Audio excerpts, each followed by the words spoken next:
अस्सलाम वालेकुम, welcome back to my channel. कैसे हैं आप सब? आई होप आप सब अच्छे होंगे, खुश होंगे। अल्लाह पाक सबको खुश और आबाद रखे। हम सब भी अल्लाह का शुक्र है बिल्कुल ठीक ठाक हैं। सबसे पहले मैं इधर भिगो रही हूँ पॉपी सीड यानी खशखाश। तो पहले तो मुझे आप कमेंट्स करके ज़रूर बताएं कि इसके बारे में कौन कौन जानता है और किस किस की ये फेवरेट है, क्योंकि ये इतनी ज़्यादा कॉमन नहीं है। बट हमारे घर में जो है ना सारों की मोस्ट फेवरेट होती थी, मेरी बाजी की बिलखसूस। तो आज उनकी बरसी भी है, उनको भी साले स्वाब करूँगी। और अब जो ये बना रही हूँ ये मैं मियाँ जी के लिए बनाऊँगी, क्योंकि उनको भी बहुत ज़्यादा पसंद है। मोस्टली ये अब घरों में बहुत कम बनती है। तो देखते हैं फिर ये कैसी बनती है। मैं आपके साथ इसकी रेसिपी जो है ज़रूर शेयर करूँगी, आप व्लॉग को एंड तक ज़रूर देखिएगा। इतनी कॉमन नहीं है कि सबको इसके बारे में पता हो, किसी किसी को तो ये भी पता नहीं होता कि ये पकती भी है। तो मुझे ज़रूर कमेंट्स में बताएं कि कौन कौन खशखाश बनाकर खाता है और आपकी रेसिपी क्या है, मेरे साथ ज़रूर शेयर करें। और इधर मैं रेडी कर रही हूँ 7 पराठे, क्योंकि लेफ़्ट ओवर का जो है आलूओं का हमारे पास सालन पड़ा है, तो उसी के साथ ही खाएंगे। बहुत मज़ेदार आलू बने थे, बच्चों ने बहुत पसंद किए। और लीज़ा तो मुझे बोल कर गई थी कि उसके लिए मैं स्पेशल जो है निकाल कर आलू रख दूँ, क्योंकि वो आकर पराठा बनवा कर खाएगी। तो हमने तो सिंपल ही पराठे बनाकर खाए थे, बहुत मज़ा आया। तो साथ मैंने आटा भी गूंद लिया था, उसको भी एक सेपरेट बाउल में जो है निकाल कर उसको भी फ्रिज में रख दूँगी। और आज मैंने जो टास्क लिया था फ्रिज साफ़ करने का वो भी लूँगी, बट बहुत ज़्यादा काम है। तो देखते हैं, चलते हैं क्या क्या कैसे कैसे होता है। और मैंने फिर इनके साथ स्टोर पे कॉलरेट पे भी जाना है, थोड़ी सी ग्रोसरी वगैरह करनी है। और फिर उधर से बच्चों को पिक करेंगे और फिर घर आकर अपने जो है बकाया काम तब करेंगे। तो इधर ऑलमोस्ट जो नाश्ता है वो रेडी हो गया है। मैंने आलू भी गर्म कर लिए हैं और पराठे भी बन गए हैं और साथ हो जाएगा अचार। तो जी हम नाश्ता करने के बाद आ गए थे बच्चों को स्कूल से पिक करने, और फैज़ान साहिब आ गए हैं और ये लगे हुए हैं अपनी मस्तियाँ करने। उसके बाद हम लेने के बाद फैज़ान और ब्रिश को लेने के बाद कॉलरेट पे आ गए। और कॉलरेट से मैंने कुछ चीज़ें वगैरह थोड़ी सी लेनी थी, फिर वो ली जल्दी जल्दी, क्योंकि करना पड़ता है, आधे घंटे का टाइम होता है। और हमारे रोड का कोई काम वगैरह हो रहा है, तो इतना लंबा रूट बनता है कि इन्होंने पैरवे का सारा रास्ता जो है ना बंद किया हुआ है, जिसकी वजह से रूट बड़ा लंबा पड़ता है। और 5 मिनट की ड्राइव जो है ना 15-20 मिनट पे चली जाती है। तो खैर मैंने जल्दी जल्दी चीज़ें इधर से लीं जो मुझे चाहिए थी, क्रीम और फेरी वगैरह, कुछ कंफर्ट लिक्विड वगैरह चाहिए थे, तो लेकर हम बाहर आए। तो अब्रिश इधर खेल रही थी, इसको ये एक स्टेप मिल गया था, ऊपर नीचे हो रही थी। तो कौन कौन बचपन में ऐसी शरारतें जो है ना करता था मुझे ज़रूर बताएं। तो हम भी ऐसे ही करते थे। तो फिर घर आए और ये मैं ग्रोसरी आपको दिखा रही हूँ कि क्या लेकर आई हूँ। चीज़ें वगैरह मुझे चाहिए थी, क्योंकि इनके बाबा की बर्थडे और खाना वगैरह बनेगा, तो उसके लिए फिर चाहिए होती हैं कुछ चीज़ें। तो ये मैं डबल क्रीम भी लाई हूँ और चीज़ क्रीम भी लाई हूँ। उसका इंशाल्लाह इस दफ़ा बनाऊँगी तिरामिसू, और आपके साथ भी उसकी रेसिपी ज़रूर शेयर करूँगी। और मोज़रेला वगैरह लेकर आए खूब। और ये मैं एक्टिविया की जो है योगर्ट लेके आई हूँ, बहुत ही ज़बरदस्त होती है। इसमें आलमंड और रेज़ों यानी किशमिश वगैरह होती है, तो बहुत हेल्थी होती है। फिर मैंने बच्चों को सैंडविच बना कर दी है। जो मेरे नए व्यूवर्स हैं तो उनको मैं बता दूं कि ये मेरे पास जो लेफ़्ट ओवर चिकन पड़ा होता है तो वो यूज़ करती हूँ। तो वो बनाने का तरीका जस्ट ये है कि आप चिकन लें और उसमें चिकन क्यूब डाल दें और नमक डाल दें और काली मिर्च डालकर उसको जिंजर गार्लिक पेस्ट के साथ अच्छी तरह से पका कर आप ठंडा करके फ्रीज़ कर लें। किसी भी टाइम पे निकाल कर आप किसी भी तरह के सैंडविच या ब्रेड बना सकते हैं, सैलड वगैरह लगा के खूब इंजॉय कर सकते हैं। तो बच्चे आजकल खाते ही ये शौक से हैं। तो इधर देखिए फ्लावर भी कितने ज़बरदस्त जो है ना निकल गए हैं, बड़े प्यारे से। और फिर मैंने उसके बाद जो है मशीन सुबह चला कर गई थी, तो कपड़े वगैरह हो गए थे, धूप काफ़ी तेज़ थी, तो सूख जाएंगे इंशाल्लाह ये जल्दी। फिर इनको फोल्ड करके कबर्ड में रखूँगी। तो इधर मैंने ये डाल दिया था और सूरज बिल्कुल जो है सर पे था और बड़ी तेज़ जो है ना धूप थी। लेकिन गर्मी इतनी ज़्यादा नहीं थी, क्योंकि टेम्परेचर जो है ना ऑलमोस्ट 14-15 था। फिर उसके बाद थी फ्रिज की बारी। और मैंने क्योंकि चीज़ें अभी मैंने कुछ भी रखी नहीं थी कि मैंने कहा एक बार ही फ्रिज को पहले अच्छे से साफ़ कर लूँ चीज़ें निकाल कर, तो उसके बाद जो है ना फ्रिज रखूँगी। और रमज़ान के बाद से मेरे ख्याल से फ्रिज की जनरल सफाई जो है ना नहीं हुई थी, तो इस वजह से वो आटा वगैरह वगैरह रखते हैं तो उसकी डस्ट वगैरह भी गिर जाती है। और चीज़ें मैं खुद ही ज़्यादातर फ्रिज इस्तेमाल करूँ तो बहुत कम गंदा होता है, बट बच्चे आगे पीछे चीज़ें जो घुसेड़ने वाला काम करते हैं तो उससे फ्रिज जो है ना कम चीज़ें होती हैं लेकिन ओवरलोड हो जाता है। ये है भी डबल डोर वाला, अगर अच्छे तरीके से इसे मैनेज ना किया जाए तो फिर ये बहुत ही जल्दी भरा भरा सा लगता है। फिर मैं ज़्यादातर खुद ही जो है इसकी सेटिंग करती हूँ, चीज़ें वगैरह रखती हूँ। और बच्चों को ज़ाहिर है कुछ भी चाहिए होता है फिर वो आगे पीछे कर देते हैं चीज़ों को। तो फिर सब्ज़ी वाले बॉक्स थे वो मैंने 1-2 दिन पहले ही सारे साफ़ करके रखे थे, क्योंकि मिर्चें वगैरह धनिया वगैरह आता रहता है तो उसके लिए जो है ना चीज़ें वगैरह सेट करके रखना पड़ती हैं। तो किसी ने मुझसे कमेंट्स में कहा था, अच्छा सबसे पहले मैं आप सबसे रिक्वेस्ट कर दूं कि काइंडली आप मुझे जो मैसेज करते हैं वो इधर कमेंट्स बॉक्स में ही किया करें, व्हाट्सएप पे ना किया करें, क्योंकि काफ़ी लोग मुझे जो है व्हाट्सएप पे करते हैं तो उधर मुझे काफ़ी आजमाइश होती है। तो आप इधर ही किया करें कि मैं एक साथ आपका रिप्लाई आपको दे सकूं। तो मुझे किसी ने कहा था कि आप अपनी लाइफ स्टोरी बताएं, आपने क्यों यूट्यूब ज्वाइन किया, तो आपको कोई मजबूरी थी, आप इतनी स्ट्रगल कर रही हैं। ये बात नहीं होती, स्ट्रगल तो ज़ाहिरी बात है ज़िंदगी के हर काम में ही करनी पड़ती है। अगर हम स्ट्रगल ना करें तो हम शायद सुबह को उठ भी ना सकें। ये अल्लाह ताला की रहमत होती है कि वो हमें हिम्मत अता करते हैं और हम सुबह को उठकर अपनी दोबारा से एक नई ज़िंदगी का आगाज़ करते हैं।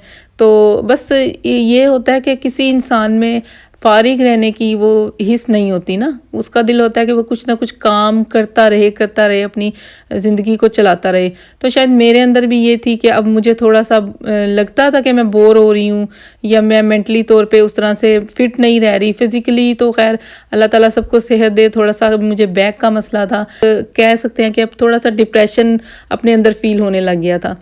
तो फिर मैंने जो है ये मेरा चैनल जो बनाने के पीछे ज़्यादातर हाथ है वो पलवशा जी का है। उनसे इम्प्रेस होकर, उनकी बातों से इम्प्रेस होकर कि अपने आप की अपनी लाइफ को जो है ना, अपने आप को इंसान को पुश करना चाहिए कि इंसान अगर अपने आप को वीक फील करे तो इंसान की अपनी विल पावर होती है। फिर वो चीज़ें जो अंदर होती हैं वो हमें बास टाइम नहीं पता होती कि हमें क्या है। तो खैर अपने आप को जांचना चाहिए और वो चीज़ें करनी चाहिए, अपने आप को टास्क देना चाहिए जो हमें मुश्किल लगता हो। तो खैर मैंने भी फिर ये जो है चैनल ज्वाइन कर लिया। एक बार किया, 2 बार वीडियो अपलोड की, तो मतलब काफ़ी जो है रिस्पॉन्स अच्छा मिला, ये नहीं कि नहीं, क्योंकि मोस्टली लोग जो है टिकटॉक या इंस्टा से, फेसबुक से फेमस होकर आते हैं और मेरा कहीं भी किसी सोशल मीडिया पे इस तरह से जो है ना फॉलोइंग का और इस तरह से कोई फेमस उसका कोई वो रिकॉर्ड नहीं था। तो मैंने डायरेक्टली जो है एक व्लॉग बनाना स्टार्ट किया और अल्हम्दुलिल्लाह अल्लाह ताला ने और आप लोगों की मोहब्बत ने, साथ ने मुझे बहुत जल्दी जो है दिया है। और फिर किसी ने मुझे ये भी कहा है कि आप अपने घर का, बल्कि मुझे पहले भी बोला था और मुझे अब व्हाट्सएप पे भी मैसेज आए हैं कि अपने घर का टूर करवाऊँ। तो आपके अर्ज़ गुज़ार करती चलूँ कि अभी मुझे थोड़ा सा टाइम दें। तो मेरे सब्सक्राइबर अभी इतने ज़्यादा नहीं हैं माशाल्लाह, आप जिन्होंने मुझे साथ दिया, जो मुझे वॉच करते हैं, उनकी मोहब्बतों का मैं शुक्र अदा ही नहीं कर सकती। तो लेकिन मेरा भी वॉच टाइम बहुत अनकम्प्लीट है, वो थोड़ा सा कंप्लीट हो जाए और मेरी जो है सब्सक्राइब जो हैं वो 1000 तक हो जाएंगे तो मैं इंशाल्लाह अपने घर का टूर आप लोगों के साथ ज़रूर शेयर करूँगी। सच्ची बात तो ये है कि अब मुझे बहुत अच्छा लगता है आप लोगों के कमेंट्स पढ़कर उसका रिप्लाई करना। तो इन शॉर्ट के कोई मुझे ऐसी मजबूरी नहीं थी, मेरा शौक़ था और मुझे बस जो गुदगुदी हुई थी और जो अब मेरा पैशन बन गया आप लोगों की मोहब्बत की वजह से। तो चलते हैं अपनी रेसिपी की तरफ। मैं इधर बहुत ही शॉर्ट सा जो है आलू गोश्त बनाने लगी हूँ वखरे स्टाइल का। तो देखें, आप भी नोट करें और ज़रूर ट्राई करें और मुझे बताएं कमेंट्स में कि कैसा बना आपका आलू गोश्त।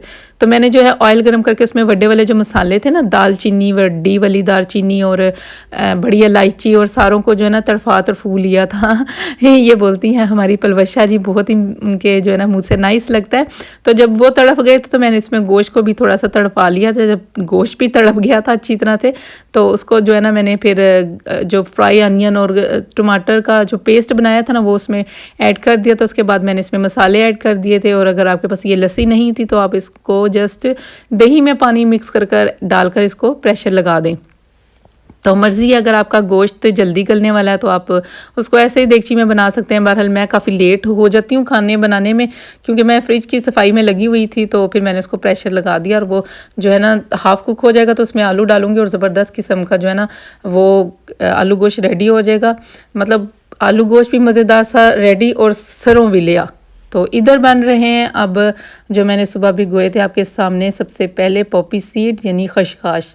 तो सबसे पहले तो ये मुझे कमेंट्स में ज़रूर बताएं कि इसके बारे में पता किस किस को है, क्योंकि अब ये इतने कॉमन नहीं है, लोगों के कोई फेवरेट नहीं रहे, ना ही मोस्टली ये घरों में बनाकर खाए जाते हैं। तो मैंने इसके लिए 2 मीडियम अनियन को जो अच्छे से चॉप कर लिया और साथ ही टमाटरों को भी जब वो गोल्डन ब्राउन हो गए थे टमाटर चॉप करके डाल दिए थे। और अब मैंने डाला है इसमें हाफ़ टेबल स्पून जो है नमक का, और हाफ़ टेबल स्पून मैंने इसमें रेड चिली पाउडर का, और 1 टीस्पून हल्दी पाउडर का, और जो है हाफ़ टेबल स्पून धनिया पाउडर का, और 1 टीस्पून मैंने इसमें ज़ीरा पाउडर का ऐड किया। ये मैं मेंशन कर दूँगी डिस्क्रिप्शन बॉक्स में भी, आप उधर जाकर देख सकते हैं। तो इसकी मसाले की भुनाई जो है अच्छे से हो जाएगी। इसको बिल्कुल लाइट फ्लेम पे ना मैं इसको पकने के लिए रख दूँगी। इसका जो मुश्किल काम है, हमने इसको भिगो कर तो सुबह रख दिया था, और इसको धोने का भी बड़ा ही वो तरीका है, वो मेरा क्लिप मिस हो गया है कि शायद पता नहीं बना ही नहीं। तो इसको बोलते हैं ना वो निथार लेना। तो अम्मी मेरे बोलते थे इसको इनू चंगी तरह से ना इनू अच्छी तरह से निथार दे। तो क्योंकि पंजाबी हम ज़ाहिर पंजाब के रहने वाले हैं, तो बिल्कुल गुलाबी किस्म की पंजाबी बोलते हैं, जो बिल्कुल एक तमीज़ के दायरे में बोली जाती है ना, वो बिल्कुल पटवारी वाली पंजाबी नहीं। तो बट बड़े मज़े की। तो कहते थे इनू निथार दे, अच्छी तरह से इन्हों निथार दे। तो इसको हमने ना उस तरह से कर लेना है, और फिर इसको पीस लेना है। ये जितनी अच्छी पीसेगी ना उतना ही ये मज़े का फ्लेवर निकालेगी। तो मैंने इसको 2 से 3 टाइम जो है ना इसको देखें इस तरह से इसकी पेस्ट बनाई है, और 2 टाइम मैंने इसमें ना दूध इसमें डाला है। और अब मुझे लग रहा है कि थोड़ा सा इसको और पीसना है, तो मैंने इसमें थोड़ा सा और दूध ऐड कर कर इसको मैंने अच्छे से पीस लिया है। तो इसमें अब आप इसको दूध में भी भिगो कर रख सकते हैं और पानी में भी। तो फिर इस तरह से मैंने इसको घंगाल भी लिया था कि जो लगे रह गई है इस पर खशखाश वो भी उतर जाए। और क्योंकि मैंने आज करवानी है दुआ, और मेरी बाजी की भी बरसी है, तो अल्लाह उनकी मग़फ़िरत फरमाए, और तमाम मुसलमानों की जो दुनिया से पर्दा फरमा गए हैं बेहिसाब जो है मग़फ़िरत फरमाए। तो इसके लिए कोई ख़ास कोई बहुत बड़े पैमाने पे जाकर करने की तरद्दुद करने की ज़रूरत नहीं है। जस्ट हम जो कुछ भी डेली रूटीन में भी हम कुछ बनाएं तो फ़ातिहा पढ़कर अपने प्यारों को ज़रूर इसाले सवाब करेंगे। ये हमारे उलमा से भी जो है ना साबित है। तो अल्लाह पाक हमें अपने प्यारों के लिए सदका जारिया बनाए, हमें हमारे वालिदैन के लिए हर नेक अमल करने की जो है ना तौफीक अता फरमाए। तो देखिए मैंने इसको मसाले में ऐड किया, तो ये एकदम से कैसे ना फ्लफ़ी सी हो गई है। तो यही इसकी अच्छी बात है, ये मतलब इसके अच्छे पिस जाने की निशानी है कि ये जाकर एकदम से फूल जाए। क्योंकि ये भिगोने के बाद से ना इसकी कंडीशन में कोई भी फ़र्क नहीं आता। उस टाइम से ये बिल्कुल भी नहीं बड़ी होती, थोड़ी सी भी जैसे होती है वैसे ही रहती है, जैसे ये अंदर से जो है ना सॉफ्ट हो जाती है। तो इधर देखें आलू गोश्त भी हाफ़ डन हो गया था, तो मैंने इसमें जो है ना स्टेज में आलू ऐड कर कर इसको दोबारा से साइड पे कर दूँगी। तो 10 मिनट बाद देखेंगे इसको कि ये आलू भी हो जाएंगे। और इधर देखें इसको भी 10 से 15 मिनट हो गए थे पकते हुए, और ये भी तकरीबन रेडी होने वाली है। तो अभी मैं इसको मज़ीद पकाऊंगी और इसको कवर कर कर रख दूँगी, और साइड पे मैं रोटी भी बना लूँगी। तो फिर जब ये हो जाएगी तो इसमें मैं ना ऐड कर दूँगी हरी मिर्चें और हरा धनिया। तो इसको अच्छी तरह से मिक्स करके इसको दोबारा से रख दूँगी। इधर आलू भी हो गए हैं, और अब मैं इसका फ्लेम बंद कर कर इसको कवर कर दूँगी कि इसका ऑयल जितना है ना सारा ऊपर आ जाए। देखें इसका ऑयल ऊपर आ गया है। तो ये था हमारा डिनर, और पहले मैं करूँगी दुआ और फिर हम खाएँगे खाना। उम्मीद है आपको आज का व्लॉग अच्छा लगा होगा। मिलेंगे नेक्स्ट वीडियो में नए अच्छे से व्लॉग के साथ। जब तक के लिए दुआ में याद रखिएगा, आप मुझे याद रखिएगा, मैं आपको दुआ में याद रखूँगी। रेसिपी ज़रूर ट्राई करें और मुझे कमेंट्स करके ज़रूर बताएं कि आपकी रेसिपी कैसी बनी।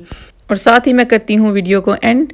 तो अपना और चैनल का ख़ास ख्याल रखिएगा। अल्लाह हाफिज़।